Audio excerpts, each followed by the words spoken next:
February 2024, St. Louis, Missouri. A man checks into his hotel room, sets down his luggage, and hangs up his suit for the morning.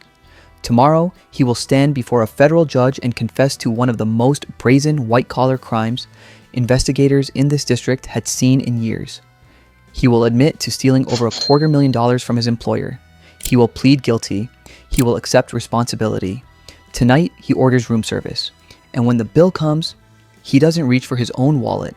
He reaches for a credit card issued to him by a children's hospital. The same children's hospital he has been systematically robbing for the past 8 months. He charges the room to his victims. He charges the flight to his victims. He will walk into a federal courtroom in the morning, funded entirely by the people he is currently defrauding, and tell a judge he is ready to make things right. His name is Scott Foster, and what investigators would discover in the weeks that followed his guilty plea wasn't just shocking. It was the kind of story that makes you question everything you think you know about the people sitting in offices around you. Because Scott Foster wasn't a career criminal. He was an HR executive. He didn't break into the system. He was the system. Codex. Scott Foster had exactly the kind of job that nobody outside HR ever thinks about. He was a mid-level human resources executive. Invisible by design. The man who processed payroll. The man who approved accounts. The man who understood, better than almost anyone else in that building, how the machinery of employment actually worked. And for nearly 5 years, he used that knowledge like a weapon. It didn't start with a heist. It didn't start with a mask or a gun or a getaway car. It started with a mouse click. Sometime around 2018, Scott Foster sat at his desk and opened the company's human resources software. He navigated to the employee database, and he created a new account, not for a new hire, for his girlfriend. His paramour, as federal prosecutors would later call her, was added to the system as a legitimate employee. She received wages, she received benefits, she received direct deposits, just like everyone else. She never worked a single day.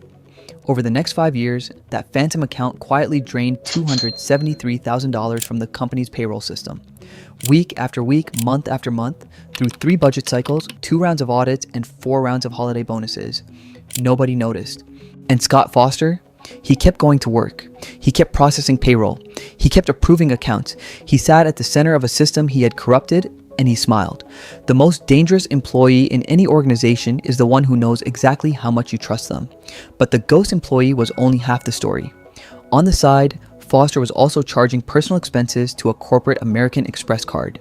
Vacations, hotel stays, flights for friends and acquaintances, $33,000 in personal travel, billed to the company.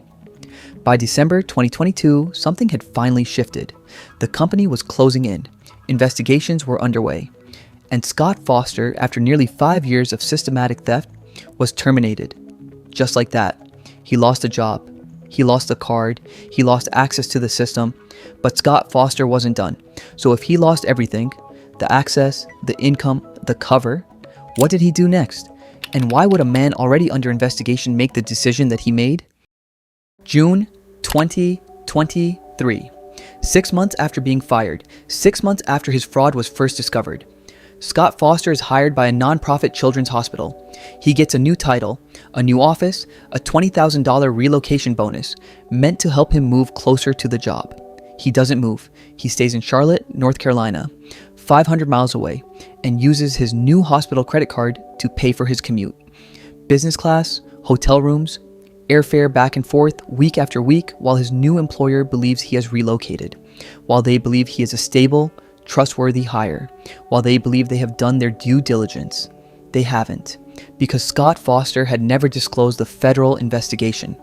He had walked into a children's hospital, an institution that serves sick kids, that runs on donations and grant funding and the goodwill of an entire community, and he had handed them a resume built on a lie.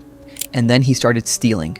The hospital credit cards began accumulating charges, personal travel, unauthorized expenses, first-class flights, fine hotels, all of it billed to an institution that trusted him. He wasn't just stealing money from them, he was stealing the $20,000 relocation bonus they had given him for a move he never made. Some people learn from getting caught. Scott Foster learned to move faster, but the net was already closing, because in February 2024, Scott Foster traveled to St. Louis. He checked into a hotel, he walked into a federal courtroom. He pleaded guilty to 1 count of wire fraud, and he charged the hotel room to the hospital credit card. The children's hospital he was currently defrauding paid for his flight and his room to go confess to defrauding somebody else. But here's the part that changes everything. Someone found out. And the way they found out, and what they discovered when they started digging, was something even the FBI wasn't fully prepared for. So who made the call, and what did they find? After the guilty plea, federal prosecutors at the U.S. Attorney's Office received an unexpected phone call. It was the children's hospital. They had seen the news, they had done some digging, and what they found had left their compliance team shaken. Assistant U.S. Attorney Jonathan Clow documented what came next in a sentencing memo that reads, "Less like a legal document and more like a portrait of pure audacity." Rather than learning from his crimes, Clow wrote, Foster's conduct had become more manipulative and egregious. The investigation expanded. Every hotel receipt, every flight booking, every credit card charge Foster had made since June 2023 was now under a microscope. And the picture that emerged was damning. He had never relocated. He had used a relocation bonus intended to help him start a new life, and spent it doing exactly what he had always done. He had used hospital credit cards to fund a lifestyle that his salary should never have covered. He had charged first-class airfare to a hospital that treated sick children. He had charged hotel stays, dozens of them, while his employer thought he was living nearby. The embezzlement from the children's hospital totaled $194,855. And it had not stopped. Not when he learned he was being investigated for the first theft. Not when he flew to St. Louis to enter his guilty plea. Not on the day he sat in that courtroom and told a federal judge he accepted responsibility. He was still stealing, so now prosecutors had something extraordinary on their hands. A man who stole from 2 employers, who stole while under investigation, who stole while pleading guilty. The only question left was, what does a federal judge do with someone like that? Thursday, a federal courtroom in St. Louis. U.S. District Judge Sarah E. Pitleek looks at the man in front of her, 49 years old, convicted of wire fraud, caught stealing from 2 separate employers, caught stealing even after he entered his plea, even after federal agents were actively reviewing his case, even after he knew. The judge hands down her sentence, 30 months in federal prison, and then the numbers, $306,199 to be repaid to the first company, $194,855 to be repaid to the children's hospital, $501,000, $500,000 taken across 2 jobs, 2 sets of victims, 2 different institutions that had extended him trust and received theft in return. Chris Crocker, special agent in charge of the FBI's St. Louis division, didn't mince words. Scott Foster absolutely belongs in prison, not just to answer for stealing from 2 different employers, but to stop him from preying on another one. That word choice is deliberate. Preying, not stealing, not embezzling. Preying. Because that is what this was. A man with expertise in HR systems using that expertise to exploit the blind spots in every institution he entered. A man who understood that most companies audit backwards, that by the time anyone notices, the damage is already done. He had done it for nearly 5 years at the first company. He had done it for 8 months at the hospital before being caught.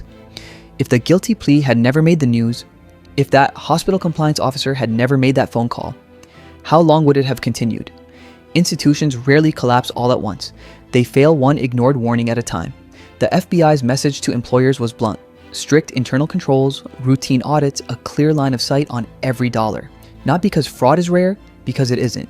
Employee theft is one of the most common white-collar crimes the FBI investigates, and the people who do it best are the people you trust most, the ones who know the system, the ones who helped build it, the ones sitting right next to you. Scott Foster is now in federal prison, the ghost employee account has been closed, the hospital credit cards have been canceled, and somewhere in Charlotte, North Carolina, a man who understood better than almost anyone how trust becomes a vulnerability is finally facing the consequences of exploiting it.